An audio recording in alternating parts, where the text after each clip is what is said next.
নমস্কার বন্ধুরা, আমার চ্যানেলে আপনাদের সকলকে স্বাগত জানাই। এখানে যে দৃশ্য আপনারা দেখছেন তারকেশ্বরের দৃশ্য। রাত্রি 12:30 বাজে। রাত পোহালেই শ্রাবণ মাসের শেষ সোমবার।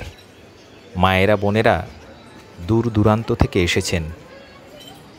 একদম ভোর 4টের সময় মন্দির খুললেই শ্রাবণ মাসের শেষ সোমবার বাবার মাথায় জল ঢালবেন, তাই এরকমভাবেই তারা অপেক্ষা করে আছেন। বাবা মহাদেব এখানে সবার উপরে বিরাজমান। এই যে দৃশ্যটা আপনারা দেখছেন 1 নম্বর গেটের বাইরের দৃশ্য।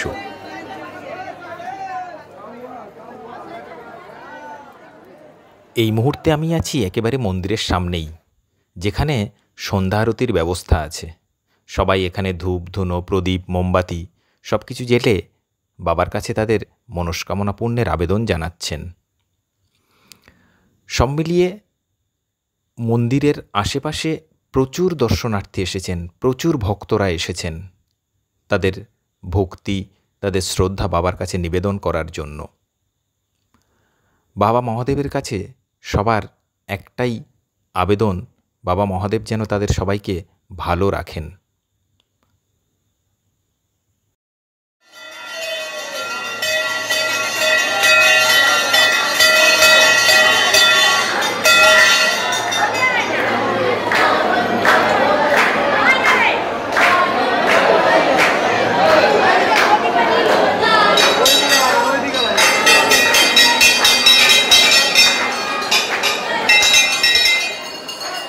চলুন এবার যাওয়া যাক দুধপুকুরের দিকে। তারকেশ্বর মহাদেবের মন্দিরের সামনেই আছে এক বৃহদাকার পুকুর। পুকুরের নাম দুধপুকুর। সবাই এই পুকুরকে পবিত্র পুকুর হিসেবেই জানে। দূর দূরান্ত থেকে যারা এসেছেন তারা এই সন্ধ্যাবেলা এই পুকুরে স্নান করছেন এবং এই পুকুর থেকেই জল তুলে নিয়ে যাচ্ছেন কেউ কেউ বাবার মাথায় ঢালবেন বলে। অনেকে আবার আছেন যারা শেওড়াফুলির ঝিল থেকে জল নিয়ে আসছেন বাবার মাথায় ঢালবেন বলে। যারা বা যাদের পক্ষে সেটা সম্ভব হচ্ছে না, তারা এই দুধপুকুর থেকে জল তুলে নিচ্ছেন। নিয়ে তাদের উদ্দেশ্য একটাই, যে বাবার মাথায় তারা ঢালবেন।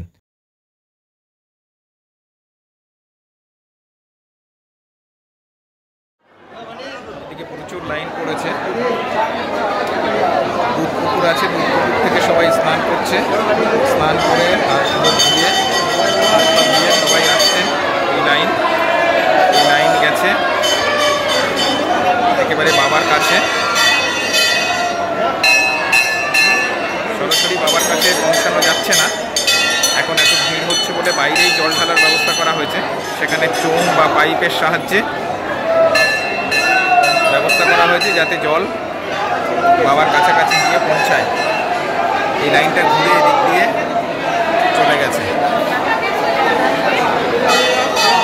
এখন রাত্রি প্রায় 8টা বাজে, 8টা 10-15। সেই সময়েও এত ভিড়। এখানকার মানুষজন বলছেন যে আজকে সারা রাত এখানে প্রচুর দর্শনার্থীরা আসবেন, কিন্তু 9টা পর্যন্ত খোলা থাকবে। 9টার পরে বন্ধ হয়ে যাবে।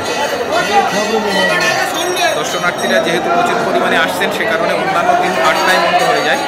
আজকে 9টা পর্যন্ত খোলা থাকবে।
তো যাই হোক বন্ধুরা, এই ছিল তারকেশ্বর মন্দিরের দৃশ্য।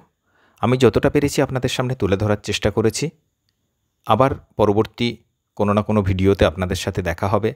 আপনারা সবাই ভালো থাকুন। বাবা মহাদেব আপনাদের সবাইকে ভালো রাখুন।